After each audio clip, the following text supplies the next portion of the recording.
Libro de Judas, versículos 24 y 25. Así dice la palabra inspirada de nuestro Dios. Y aquel que es poderoso para guardaros sin caída y presentaros sin mancha delante de su gloria con gran alegría, al único y sabio Dios, nuestro Salvador, sea gloria y majestad, imperio y potencia, ahora y por todos los siglos. Amén. Padre Celestial, te pedimos que terminando ese libro, que entendamos esos versículos en su contexto, Señor. Que podamos memorizar esas palabras y todo el tiempo, Señor, estar glorificándote, honrándote, alabándote por ser el único Dios. Señor, abre nuestros oídos, nuestros corazones para recibir tu palabra predicada hoy. En nombre de Cristo te pedimos. Amén. ¿Por qué Judas termina su libro así? La conclusión de una carta es algo importante. Cuanto más la conclusión de una carta inspirada en la palabra de Dios. Ahora, hoy en día no lo vemos tanto. ¿Qué hacemos? Ya ni mandamos cartas. Mandamos mensajes de texto. Y ni concluimos, ¿verdad? Ya el medio es diferente. Pues, ¿cómo estás? Esa es la respuesta. Bueno, vamos a ver esto. Ni concluimos lo que empezamos en los mensajes nuevamente. Pero recuerden cómo era antes para nosotros, o piensen cómo era en siglos pasados. Escribir una carta, Judas aquí escribiendo a personas que no iba a visitar, a las iglesias, escribir una carta, pues ¿cómo va a terminar? Pues muy importante cómo termina, cómo concluye su carta. Esos últimos versículos de este libro son muy conocidos, como la doxología que decimos muchas veces en la iglesia. Por eso tal vez nunca los hemos considerado en su contexto. Tal vez nunca hemos considerado por qué esas palabras terminando un libro como el libro de Judas. Entonces, tomando en cuenta lo que hemos estudiado en esos meses, ¿por qué Judas quiere terminar su libro así? Por un lado, no parece tener mucho sentido. Judas ha estado hablando de un gran peligro para la iglesia de Cristo, un peligro que puede destruir a la iglesia, que puede destruir a personas y llevarlas al infierno, literalmente, así de serio. Judas decidió no escribirla como una salvación, como quería hacer, como era su intención antes, sino quería aquí exponer a esos hombres pecaminosos, hombres que habían entrado encubiertamente a la iglesia y querían convertir la gracia de Dios en libertinaje. Él mandó a la iglesia contender ardientemente por la fe una vez dada a los santos. Ha estado avisando fuertemente de un peligro que puede destruir la iglesia. Entonces, ¿por qué no termina así? ¿Por qué no termina una vez más diciendo, hermanos, concluyo diciendo, peleen, contiendan por la fe, tengan mucho cuidado por qué entran? ¿Por qué no termina así otra vez tan fuerte, enfatizando otra vez el peligro, la responsabilidad? Si nosotros hubiéramos escrito ese libro, pues ¿cómo lo hemos hecho? Terminando tal vez así, pues hermanos, contienden. No olviden, ya vienen, chequen lo que está en sus iglesias para estar seguros que están bien. No hace eso. Ni termina con versículos 22 y 23. Algunos que duden, convencerlos, otros salvar, arrebatarnos el fuego, etc. Ni termina así. Hermanos, hagan su parte, rescatan, hablen, convenzan. Salven a esos hombres que están mal. Ni termina así. Termina con una de las más conocidas y más maravillosas doxologías que tenemos en sus Biblias. Judas termina dando la gloria a Dios, hablando de sus atributos y mostrando por qué debe ser glorificado. Termina con un enfoque en el poder de Dios, la majestad de Dios, la gloria de Dios. Lo hace primero para que no terminemos el libro con más miedo de los falsos hermanos que confianza en el poder de Dios. ¿Verdad? Porque terminando, tengan cuidado, han entrado los lobos, contienden. Entonces terminamos el libro como, ¿qué está pasando? ¿Qué vamos a hacer? Pues mucho miedo. Judas no quiere que terminemos así. Judas quiere que terminemos pensando en Dios y recordando, Dios tiene más poder que esos malvados hombres. Y también creo que termina de esta manera para recordarnos que la victoria es suya. A Dios pertenece la victoria y no tenemos que tener miedo de lo que va a suceder en la iglesia. Es su iglesia, su hijo compró la iglesia por su sangre, él va a cuidarla. Porque sí, obviamente hay mucho peligro hasta hoy en día para la iglesia. Sí hay mucho que hacer. Sí tenemos que pelear, batallar y contender por la fe. Tenemos que cuidarnos a nosotros mismos y también rescatar a otros. Pero al final de cuentas, nosotros ya servimos al único que puede vencer a esos malos y Él merece ser nuestro enfoque. Nunca deberíamos tener tanto miedo de los malvados que nos enfocamos más en ellos que en nuestro Dios. Eso sí sucede, ¿verdad?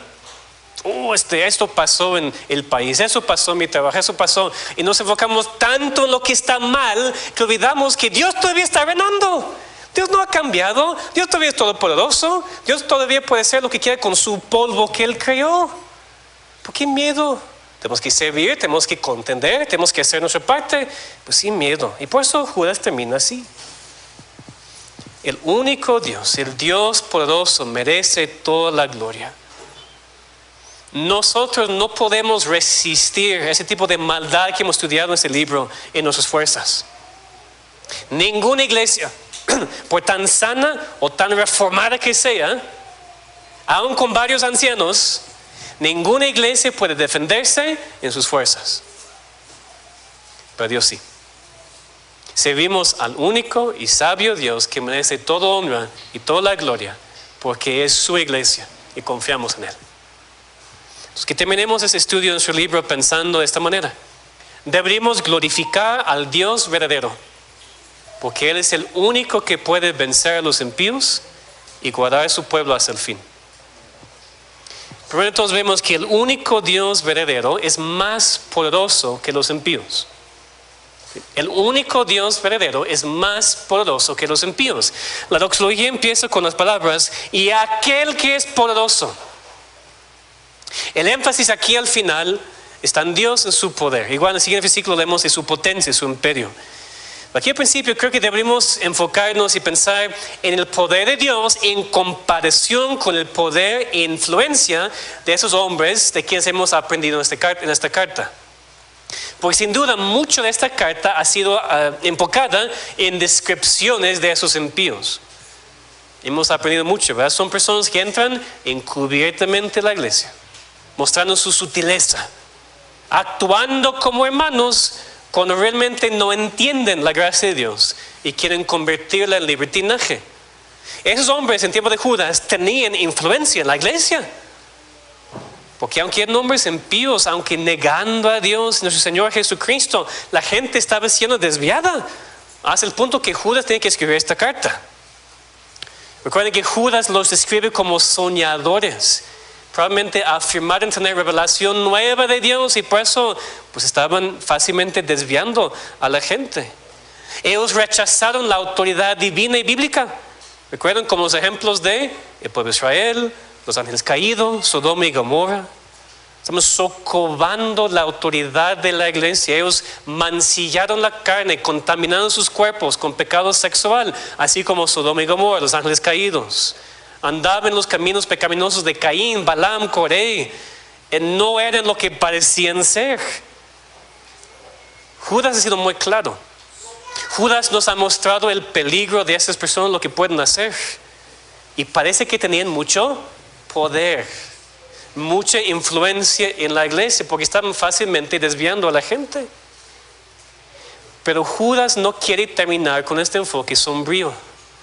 Como dije, no termine temblando en miedo por estar en la iglesia. ¿Qué va a pasar? Esos malvados ya entraron, tienen poder y autoridad e influencia, van a ganar. No. Judas termina enfocado en Dios, enfocándonos en Dios. Porque aunque esos hombres impíos eran peligrosos y son peligrosos, el Dios poderoso, el Dios verdadero, es más poderoso. Porque Él es todopoderoso. Es una palabra que usamos muchísimo, ¿verdad? Dios es todopoderoso. Escuchen, todopoderoso. No poderoso en parte. No poderoso algunos días y otros días no. No poderoso para algunos, no para otros. Todopoderoso. Todo lo que Dios quiere hacer, puede hacer.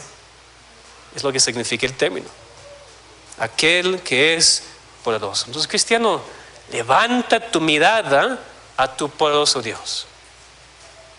Recuerda aquel que es poderoso, porque sí, la iglesia de Cristo hoy en día, en el mundo, parece a veces estar en un estado terrible. Siempre me están preguntando, ¿verdad? Pastor, ¿conoces iglesia en tal lugar? Tengo amigos, familiares, todo eso. Y muchas veces digo, la verdad no. Qué triste, ¿no? Qué triste, ¿dónde están las iglesias? Y las iglesias que hay, muchas ni enseñan la palabra de Dios. Y pensamos en eso. Y vemos la iglesia atacada por fuera, por dentro.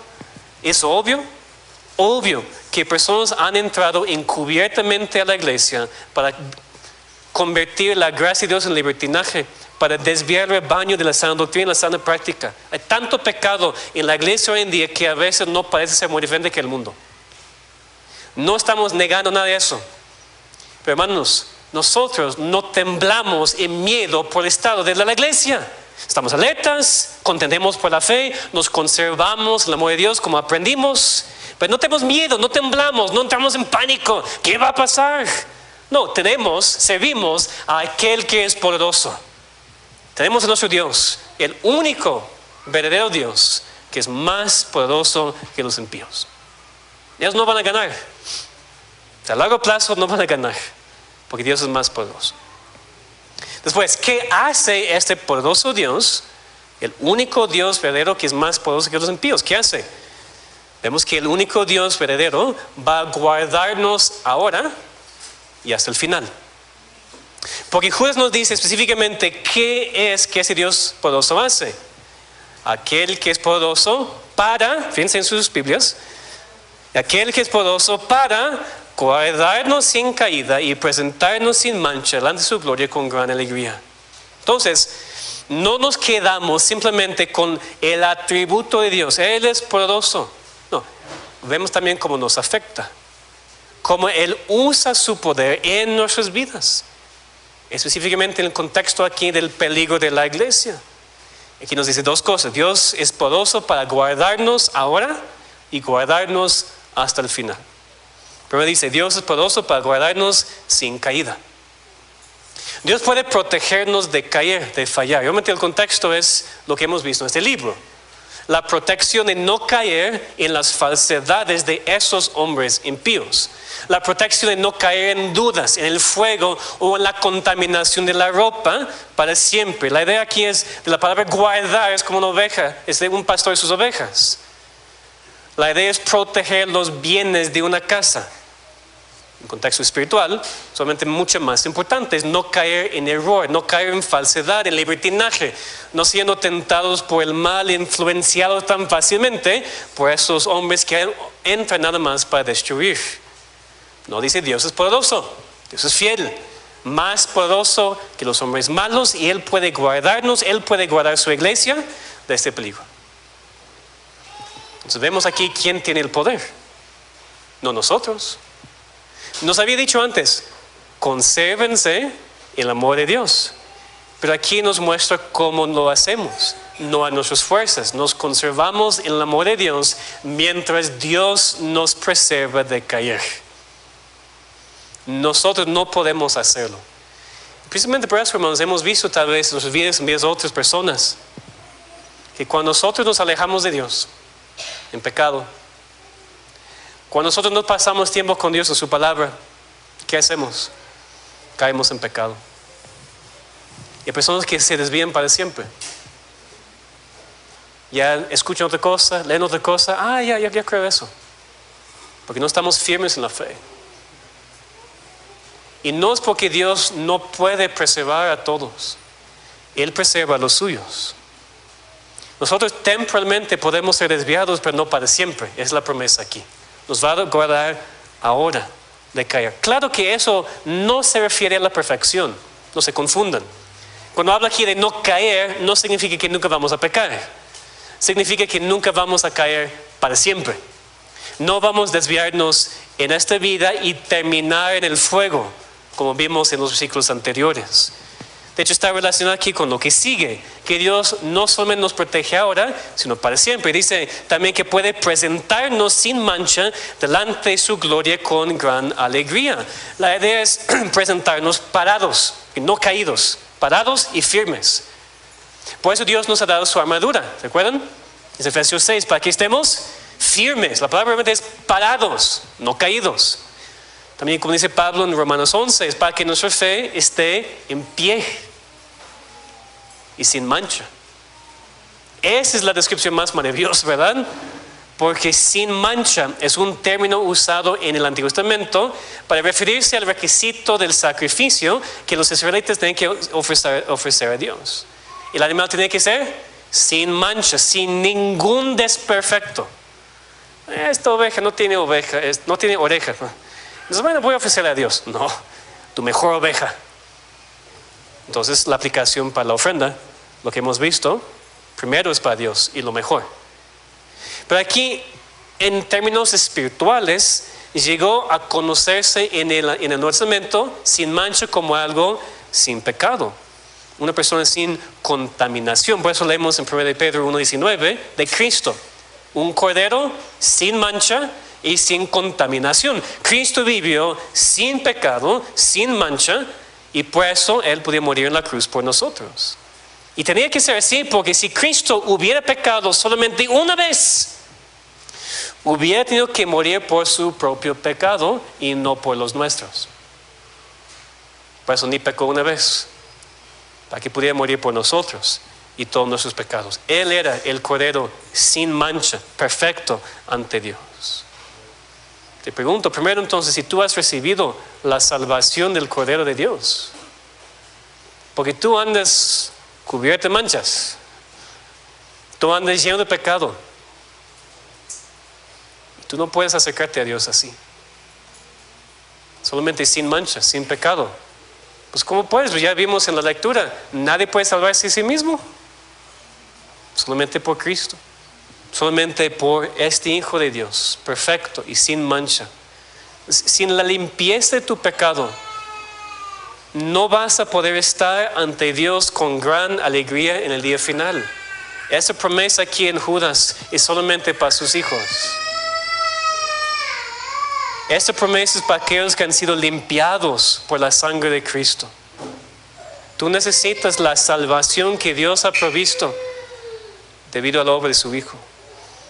Y cuando nosotros recibimos esa salvación, Dios nos ve en su Hijo así como Él es, sin mancha, sin pecado. Porque estamos estudiando en la escuela dominical y exhorto a todos a venir a la escuela dominical para aprender juntos qué es la justificación, qué significa que somos justos. Ustedes se confunden a veces, ¿verdad? Pues, yo no soy justo, yo todavía peco. No entiendes la justificación, venga para aprender. Dios nos ve como justos porque estamos en su Hijo y su Hijo es perfecto, su Hijo es sin mancha. Pero más, eso también se refiere al resultado de la santificación. Porque después de la vida, en tu muerte o en la segunda venida de Cristo, Dios va a presentarte ante Él, Cristo va a presentar a la iglesia en su Padre sin mancha. Un día vas a ser como Dios te ve. Escuchen. ¿Entienden eso o no? Un día vas a ser como Dios te ve. ¿Cómo es que Dios te ve ahora? Perfecto, sin mancha. ¿Tú eres perfecto sin mancha? No, pero un día sí. Ese es el resultado de la santificación en tu glorificación. Es la promesa que vemos aquí al final. Pase lo que pase, con los enemigos, los ataques, todo en la iglesia, los verdaderos hijos de Dios tienen a Dios que es poderoso. Él va a guardarnos ahora y hasta el fin. Y un día va a presentarnos en su gloria sin mancha, sin pecado para siempre. Y dice con gran alegría. Pues claro, alegría para nosotros, porque vamos a hacer ese día sin pecado, sin problemas, sin este cuerpo pecaminoso, sin la carne. Mucha alegría para nosotros. Pero es interesante que en la Biblia el gozo, la alegría, especialmente en cuanto a las cosas espirituales, normalmente no es individual, es corporativo. En el cielo va a haber gozo cuando estamos allí. Dios y los ángeles y todos los santos de Dios en todo el tiempo, con gran alegría, porque vamos a vivir sin mancha y sin pecado en la presencia de Dios para siempre. Entonces no piensen solamente en tu gran alegría, piensen en la gran alegría de cada persona salva de todo el tiempo juntos en el cielo para siempre. Y podemos imaginar eso. Es muy difícil para nosotros pensar en iglesias hoy en día que tienen miles de personas y tal vez son buenas iglesias. Pero imaginen millones y millones de verdaderos hijos de Dios juntos para siempre. Eso será el día de gran alegría. Y Dios ahora está guardándonos para que podamos estar sin caída y sin mancha ante Él en ese día. Va a suceder. No depende de ti ni de mí. Depende de Dios y por eso es seguro. Es lo que nos espera, hermanos. Lo que dice Apocalipsis 19:7. Gocémonos y alegrémonos y démosle gloria, porque han llegado las bodas del Cordero y su esposa se ha preparado. Es lo que nos está esperando. Por momentos sí seguimos contendiendo por la fe. Por momentos seguimos aquí en este mundo peligroso, pero como hijos de Dios podemos vivir en gozo ahora, esperando el gozo final. Porque igual a veces pensamos, sí, voy a tener mucha alegría. No, puedes tener alegría ahora, hoy, en este momento. De hecho, como cristiano no deberías estar viviendo sin gozo y alegría. Si es así, tu perspectiva está en el lugar equivocado. Porque si tus ojos están en Dios, es puro gozo. No significa que no hay tribulación, hay sufrimiento y todas las cosas, pero Dios no cambia, estamos en Él. Entonces, si no tienes alegría, no es culpa de tu esposa o tu esposo. A veces pensamos en, no, pues estoy mal porque me tratan mal, me hablan mal. No es culpa de tus hijos o hijos, no es culpa de tus papás tampoco. Porque tus ojos no están en Dios. Es porque estás viviendo aquí, enfocado aquí, y no estás viviendo aquí, enfocado en allá. Ese negocio que tienes va a ser polvo eventualmente, cenizas. Todo ese dinero que tienes en tu banco, o tampoco mucho que sea, eventualmente va a pertenecer a otra persona. Todo lo que tienes va a desaparecer. Entonces, ¿por qué estás intentando encontrar tu gozo en cosas que no van a continuar? Por eso no tienes gozo. Porque estás intentando encontrar tu alegría en cosas que no te pueden dar alegría. No es que más de esas cosas me va a dar alegría. Puedes tener una de esas cosas o millones, no te va a dar alegría. Ni la aprobación de tus papás o de cualquier otra persona. Solamente esta confianza. Yo sirvo a aquel que es poderoso para guardarme sin caída y presentarme sin mancha ante su gloria con gran alegría. Es la única cosa. Pero sí es la cosa que te va a dar gozo. Si no lo tienes, ahí está. Después vemos que el único Dios verdadero merece toda la gloria ahora y para la eternidad. Porque Judas termina aquí en el versículo 25. Al único y sabio Dios, nuestro Salvador, sea gloria y majestad, imperio y potencia, ahora y por todos los siglos. Amén. Es realmente el centro de la doxología. Doxología es un reconocimiento de esos atributos de Dios, es dando a Dios la gloria. Doxa, gloria. Entonces, es lo que significa la palabra. Y aquí es lo que estamos haciendo, enfocándonos en los atributos de Dios, maravillándonos ante quién es Dios y enseñando a otros la maravilla de los atributos de nuestro Dios. Se enfoca aquí primero en que Dios es único. Único. Los judíos sabían eso muy bien y por eso repetían mucho su credo. Si había credos en el Antiguo Testamento, ¿saben? El Shema, como se llama en Deuteronomio 6, Oye Israel, Jehová nuestro Dios, Jehová uno es. ¿Uno es en qué sentido? Único. No hay otro Dios. En los Salmos también vemos eso. David dice en Salmo 86:10, porque tú eres grande y hacedor de maravillas, solo tú eres Dios. No hay varios dioses y el Dios que servimos es el más poderoso. Dios es el único, no hay otro. Ninguna otra religión es verdadera. Porque solamente hay un Dios. Si hubiera otros dioses, bueno, tú puedes escoger cuál Dios quieras y cuál religión quieras. Pero ya que solamente hay un Dios, hay solamente un solo camino. Lo que Cristo mismo dijo, un solo camino al Padre. Éxodo 15 también dice, ¿quién como tú, Jehová, entre los dioses? Ahí está pasando, hay más dioses, no, Dios minúscula. Ídolos, dioses falsos. El mundo sí piensa que hay muchos dioses. ¿Quién como tú, Jehová, entre los dioses? ¿Quién como tú, magnífico en santidad, terrible en maravillosas hazañas, hacedor de prodigios? Por eso los ídolos y falsos dioses son tan abominables ante Dios, porque toman su lugar y Dios no permite eso. Dios no es como muchas personas piensan, como tu abuelito. Entonces te da todo lo que quieres y bueno, no pasa nada. Dios es celoso por su nombre. Dios es celoso para ser el único adorado. Y cuando nosotros, o los incrédulos, sirven a ídolos, a dioses falsos, Dios está airado. Están tomando su lugar y solamente Él merece ese lugar. Así es nuestro Dios. No hay nadie como Él. Hasta la evolución es un ídolo. La evolución es una falsa religión. La evolución no es ciencia. Los científicos te pueden decir eso, pero te están mintiendo. ¿Por qué? Porque niega que Dios es único. Porque niega la obra que Dios ha hecho. Lo que Dios ha hecho con nada más la palabra de su boca, ellos dicen, no, pues eso fue eso. Y están quitando de Dios la gloria que merece por ser creador de todo. La evolución es una falsa religión. Ningún cristiano puede creer en la evolución. Porque quita la gloria de Dios. Y no hacemos eso. No hay nada más peligroso, hermanos. Con mucho respeto, no hay nada más peligroso que quitar la gloria de Dios. Porque es celoso. ¿Tú crees que tu Dios es celoso?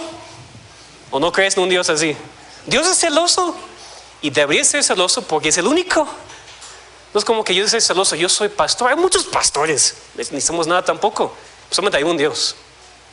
Único Dios. También sabio, como dice aquí. Tal vez esa descripción no es tan original, pero es verdadero. Nuestro Salvador, que normalmente es un título que se usa para hablar de Cristo, pero también de Dios Padre. Y Judas dice que este Dios único, sabio y salvador, primero debería recibir la gloria. La gloria de Dios puede referirse a su presencia, su hermosura, su dignidad, sus atributos. Pero también la gloria de Dios puede referirse al respeto o reverencia que merece. Debido a su ser, debido a su presencia, debido a quién es, pues todos le deben reverencia. Todos deberían promover su honra, su fama, su alabanza, su adoración. Lo que pasa en el cielo, ¿verdad? Leemos Apocalipsis 4:11. Lo que dicen los que están en el cielo: Señor, digno eres de recibir la gloria y la honra y el poder, porque tú creaste todas las cosas y por tu voluntad existen y fueron creadas. En el cielo, ¿qué están haciendo todo el tiempo? Glorificando a Dios. También aquí deberíamos estar haciéndolo. Atribuimos también a Dios la majestad, dice gloria y majestad. En Hebreos 8 leemos de la majestad en los cielos. Cuando pensamos en la palabra majestad, ¿en qué pensamos normalmente? Un rey majestuoso. De hecho, no sé su título, ¿no? Su majestad, a veces se usa, ¿no? Su majestad. Solamente hay un rey de los reyes, un rey sobre todos los reyes. Ese es nuestro Dios. Y Él es majestuoso. Salmo 152 dice: alabarle por sus proezas, alabarle conforme a la muchedumbre de su grandeza. Y es la aplicación en cuanto a nuestra fe. Porque tenemos poca fe, porque no entendemos cuán majestuoso es nuestro Dios. Es la única razón, porque si nosotros pudiéramos captar más plenamente el poder, la gloria, la majestad de nuestro Dios, nunca tendríamos ninguna duda de nada. Pero no entendemos cuán grande es nuestro Dios. Lo decimos, lo cantamos, cuán grande es Él. Pero en el momento de la tentación, no lo creemos. La tentación parece ser más fuerte que Dios. Cuando estamos confrontados con pecado, a veces pensamos que pues no puedo cambiar. No, tú no puedes cambiar, porque tu Dios es todopoderoso, majestuoso y lleno de gloria y honra. Depende de Él. Él lo puede hacer. También vemos que le atribuimos también imperio y potencia. Imperio, otra vez, el tema del rey, del reinado, de soberanamente reinar sobre todo. Perdón. Potencia es mejor traducido aquí autoridad. Si un rey terrenal, pues en esos tiempos, tenían autoridad absoluta. ¿Se acuerdan de su historia, verdad? Había reyes con autoridad absoluta, supuestamente en su país. Pues ¿cuánto más el creador de todas las cosas? Él tiene imperio, autoridad. Y esos malvados que rechazaron y hoy en día rechazan a Dios y su autoridad, piensan que van ganando. Pero ¿quién puede ganar en contra del Dios con toda potencia, todo imperio? Dice al final, al único y sabio Dios, nuestro Salvador, sea gloria y majestad, imperio y potencia, ahora y solamente ahora, por todos los siglos. Por un lado es como Judas escribió en el versículo anterior, Dios va a guardarnos ahora y para la eternidad. Aquí lo mismo, eso tiene sentido pensar en cómo Dios es lo mismo, sin cambios, ahora y por todos los siglos. Pero de todo, Judas enfatiza eso precisamente por la misma razón que escribió esa doxología. Porque aunque vengan hombres infiltrando la iglesia, aunque parecen causar mucha destrucción, Dios no cambia y Dios puede proteger a su pueblo. Los hombres cambian. Desafortunadamente las iglesias también cambian. Y las denominaciones cambian. Porque somos seres humanos, malos, pecaminosos. Pero Dios no. Lo que va a continuar no es necesariamente el nombre de nuestra denominación. Porque eso no es lo más importante. Mientras Dios quiere usarnos, aquí estamos. Y creemos lo que creemos y vamos a contenderla por la fe, sin duda. Pero lo que va a continuar para siempre es la iglesia de Cristo. Lo que sea el nombre que tenga. Entonces no confiamos en iglesias, no confiamos en denominaciones, no confiamos en pastores, porque nosotros todos cambiamos. Solamente Dios no. Porque Él es el mismo ayer, hoy, para siempre. Él es el Padre de las luces, en el cual no hay mudanza ni sombra de variación. El salmista dijo, tú eres el mismo y tus años no se acabarán. Mis años sí, tal vez muy pronto. Tus años también. Esta iglesia, pues oramos que Dios la use por mucho tiempo. Pero nuestros ojos no están enfocados aquí, en lo que está bien o lo que está mal. Los ojos están enfocados en el único y sabio Dios, que merece gloria, que merece majestad, imperio, potencia, ahora y por todos los siglos. Hermanos, ¿cuánta confianza hay en esos versículos? Esos no son palabras solamente para ser repetidas al final de un culto, aunque también podemos. Pero no solamente para eso, que entendamos ahora su contexto. Si hay lobos vestidos como ovejas que han entrado en la iglesia de Cristo, si hay personas hoy en día torciendo la sana doctrina, lastimando a las ovejas, desviando a la gente del camino correcto y llevándolos directamente al infierno, no podemos cerrar nuestros ojos y negar que está pasando. El peligro está bajo ataque, como siempre ha sido. Y tenemos que contender por la fe ardientemente, contender ardientemente por la fe una vez dados los santos. Eso sí. Pero sería incorrecto terminar esta serie solamente pensando en el peligro o los problemas, porque no es como Judas terminó su libro. Inspirado por Dios, él terminó enfocándose en Dios y mucha confianza en nuestras vidas ahora y para siempre. Además, piensen, por ejemplo, en la confianza que recibimos en cuanto al tema de la seguridad de la salvación, si entendemos correctamente los versículos. Nosotros creemos en el único ser que puede guardarnos seguros ahora y para siempre. Creemos en aquel que decretó nuestra salvación antes de la fundación del mundo. Creemos en aquel que mandó a su Hijo sin mancha para morir por pecadores. Aquel que prometió guardarnos hasta el día final para presentarnos en su gloria con gran alegría. Si esa es la verdad, ningún débil demonio puede hacer nada. El diablo, tan débil como es en comparación con Dios, no puede hacer nada, no puede quitarnos la salvación, y menos nosotros, más débiles. ¿Qué podemos hacer para perder la salvación? Si el único y sabio Dios ha decretado todo, ha hecho todo y promete preservarnos para siempre, no deberíamos dudar de nuestra salvación. No la puedes perder porque no la compraste. No puedes hacer nada porque no eres nada en cuanto a tu poder en comparación con Dios todopoderoso, que te va a guardar para siempre. Esa es la mejor confianza posible, no nosotros, en Dios. Y cuando creemos eso, entendemos eso, nos ayuda también en la confianza en otras partes de nuestras vidas.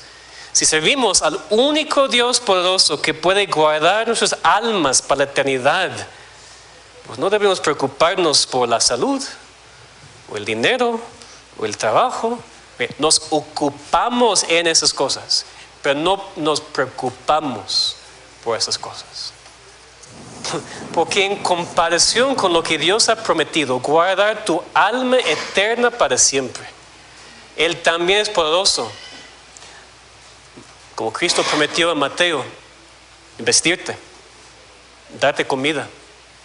Y si Él decide que no vas a tener buena salud, no es porque Él no puede, sino porque Él no quiere. Si Dios decide que no tienes mucho dinero, no es porque Él no puede, Él no quiere. Pues es la mentira, ¿verdad? Dios quiere que sean ricos. Dios no quiere que seamos ricos todos. Dios quiere que sean sanos. No, tampoco. No es cierto. Dios quiere que seamos más santificados. Dios quiere que sigamos creciendo para ser más como su Hijo. Y sí, muchas veces Dios nos da mucho. Y nos da salud. Buena, no tan buena, pero aquí estamos. Dios promete hacerlo y Dios lo va a hacer. Entonces, ¿por qué Judas termina su carta así? Pues porque servimos al único Dios verdadero, el único que puede vencer a sus impíos y guardar a su pueblo hasta el fin. Pues, ¿qué es lo que debemos hacer? Pues no preocuparnos por esos enemigos, mientras sí contendemos por la fe. No preocuparnos por esta vida, mientras sí vivimos por Él y por su gloria. Debemos glorificar al Dios verdadero, porque es el único que puede vencer y guardarnos. Debemos siempre levantar nuestros ojos a nuestro Dios y glorificarle a Él, atribuirle a Él toda la gloria, toda la majestad, todo el imperio y toda la autoridad, ahora y por todos los siglos. Amén. Vamos a orar. Así, Señor, te queremos alabar. Y cierto, Señor, que normalmente cuando no te alabamos como deberíamos es porque tenemos el enfoque en otras cosas o en nosotros mismos. Señor, tenemos este pecado, esta tendencia tan fuerte a ver en nuestro alrededor, tener los ojos hacia abajo cuando deben estar hacia arriba.